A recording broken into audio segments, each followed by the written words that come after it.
जय श्री रामकृष्णा, जय माँ शारदा। आज की ये वीडियो बहुत खास है।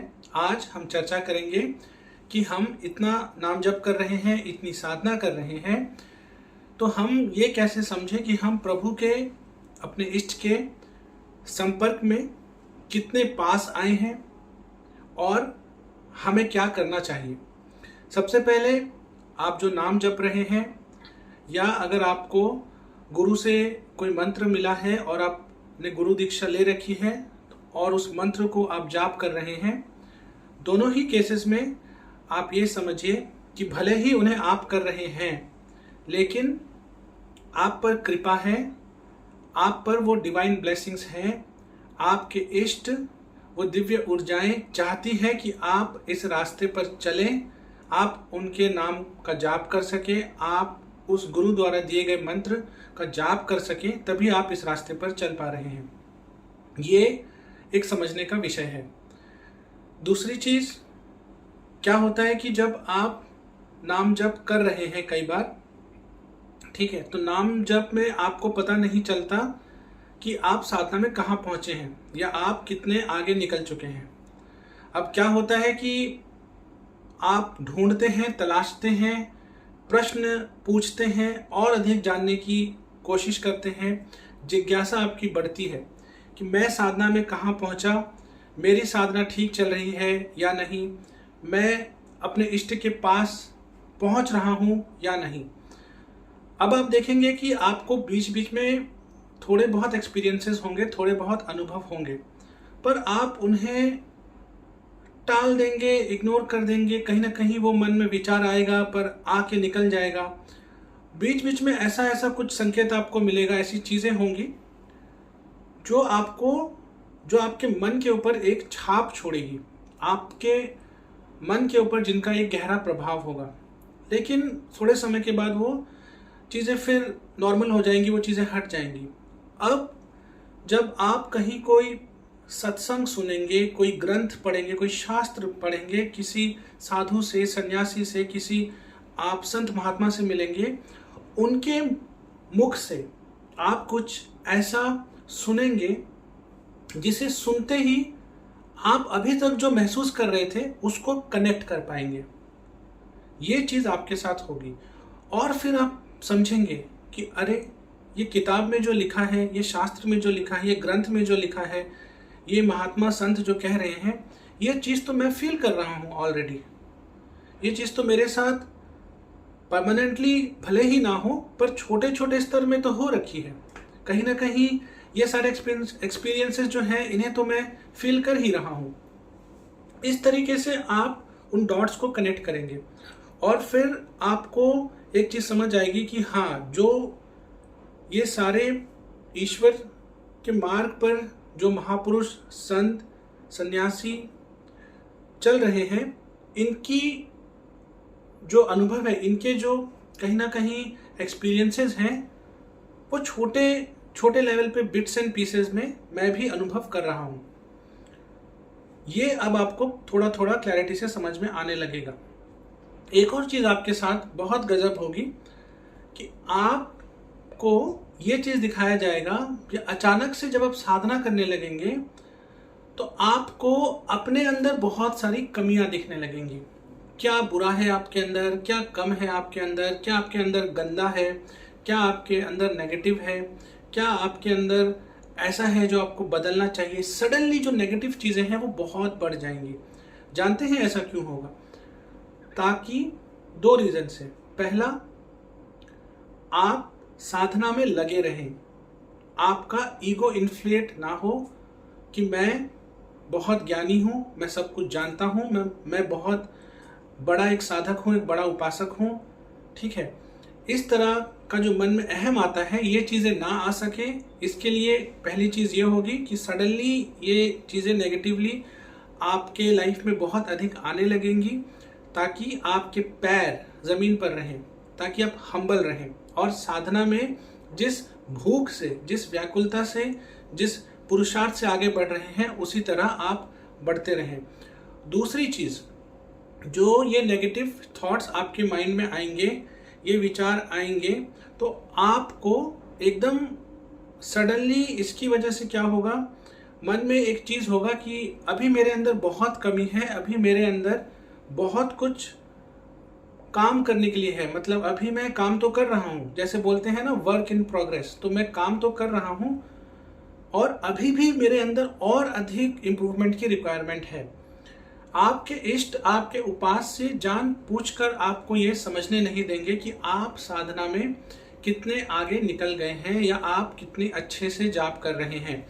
वो अगर आपको उच्चतम स्तर पर लेके जाना चाहते हैं, अगर वो आपके अंदर पात्रता देखते हैं और आप अपने रास्ते से ना भटके, आप कहीं ना कहीं मन में इस अहंकार, इस ईगो की वजह से ये एक भ्रम ना पाल लें कि मैं बहुत अच्छा कर रहा हूँ और जिसकी वजह से आपके जप में, आपके साधना में गिरावट आ जाए, ऐसा ना हो। इसके लिए साथ ही साथ आपको अपनी साधना में और ज़्यादा विनम्र रखें, अपने जीवन में हम्बल रखें और सरल रखें। इसके लिए ये सब चीज़ें वो करेंगे ताकि आपकी साधना में वही जो इंटेंसिटी है बरकरार रहे।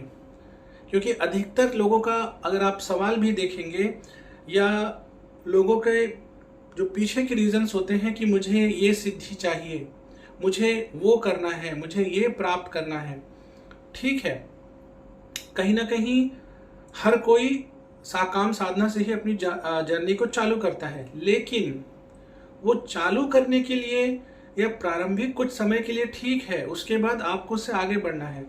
एक अच्छा साधक, एक अच्छा उपासक कभी भी इन चीज़ों में ज़्यादा ध्यान नहीं लगाएगा। वो ये समझेगा कि ये चीज़ें मेरे रास्ते में बाधा क्रिएट करेंगी, एक ऑब्स्टेकल क्रिएट करेंगी। उसके लिए ये चीज़ें कभी भी इतनी इम्पॉर्टेंट नहीं होंगी, क्योंकि वो जानता है इससे उसका अहम, उससे उसका ईगो जो है वो बहुत ज़्यादा इन्फ्लेट होगा और जिससे समस्या आएगी। और वो चाहेगा कि कोई भी ऐसी चीज़, ऐसी थॉट, ऐसा कोई एक सिचुएशन ना आ जाए जिससे उसकी साधना में दिक्कत होने लगे। वो चाहेगा कि बस मैं साधना पे लगा रहूं, मैं अपने इष्ट की सेवा में लगा रहूं, मैं अधिक से अधिक नाम जप करूं। अगर गुरु है मेरे जीवन में, गुरु ने कोई मंत्र दिया है, उसका अधिक से अधिक जाप करूं, प्रभु की सेवा करूं। उसका फोकस कभी सिद्धि में नहीं होगा। लेकिन आप देखेंगे साकाम साधना शुरू करने के बाद भी वर्षों बीत जाते हैं, समय बीत जाता है और लोग साधना में कुछ पाने के बाद कुछ और अधिक पाने के लिए, कुछ और अधिक पाने के लिए, कुछ और अधिक पाने के लिए साधना करते रहते हैं। कभी भी इष्ट को पाने के लिए, कभी भी इष्ट की सेवा करने के लिए, कभी भी इष्ट से प्रेम करने के लिए, कभी भी इष्ट को जानने के लिए, कभी भी इष्ट से जुड़ने के लिए सेवा नहीं कर पाते हैं लोग। एक चीज मिली और कुछ मांगा, वो मिली और कुछ मांगा, वो मिली और कुछ मांगा, तो आप विषय वस्तुओं के भोगों में ही व्यस्त हैं। कहीं ना कहीं आप उन चीज़ों से ऊपर नहीं उठ पा रहे हैं। अगेन, मैं जैसा आपको पहले भी कह चुका हूं, कुछ समय तक या जब तक आपकी बेसिक रिक्वायरमेंट्स जो हैं वो फुलफिल नहीं हो रही है, ठीक से नहीं चल रही हैं, उसके लिए आप कर रहे हैं साकाम साधना, कोई उसमें खराबी नहीं है। लेकिन एक लेवल पे आके आपको चेक करना पड़ेगा खुद को कि मुझे साधना कुछ भौतिक चीज पाने के लिए करनी है, मुझे कुछ मेटेरियलिस्टिक डिजायर्स, विशेष फुलफिल करने के लिए करने हैं, या फिर मुझे साधना अपने इष्ट को पाने के लिए करनी है। ये चॉइस आपको लेनी है। और जिस साधक में पात्रता है, जिस साधक में इष्ट को लगता है कि ये बहुत अच्छा साधक, ये बहुत अच्छा उपासक बन सकता है, अगर आपके गुरु को लगता है कि ये वाला मेरा जो शिष्य है ये बहुत अच्छा बन सकता है, उनके जीवन में कभी भी आप देखेंगे तो बहुत ज़्यादा ऐसी चीज़ें नहीं दी जाएंगी, नहीं होंगी जिससे कि वो अपनी साधना के रास्ते से भटक जाए, जिससे कि वो कुछ ऐसा प्राप्त कर ले जिससे उनका मन चंचल हो जाए, विचलित हो जाए, या फिर कुछ ऐसे पावर्स आ जाए जिसको डेमोन्स्ट्रेट करने के चक्कर में वो अपने साधना से भटक जाएं। क्योंकि उनको उच्चतम लक्ष्य में जाना है, उनके अंदर वो कैपेबिलिटी है, उनके अंदर वो पात्रता है। तो आप यहाँ पर इस चीज को समझिए, बहुत गहराई वाली बातें हैं। बहुत सारे लोग जो आप लोग पूछ रहे हैं कि हम इतना नाम जप कर रहे हैं, हमारे लाइफ में कुछ चेंज नहीं हो रहा है, सबसे पहले आप ये चीज़ समझिए, आप पर डिवाइन ब्लेसिंग्स हैं, कृपा है, तभी आप नाम कर पा रहे हैं, भजन कर पा रहे हैं, संकीर्तन कर पा रहे हैं, ग्रंथों को पढ़ पा रहे हैं, शास्त्रों को पढ़ पा रहे हैं।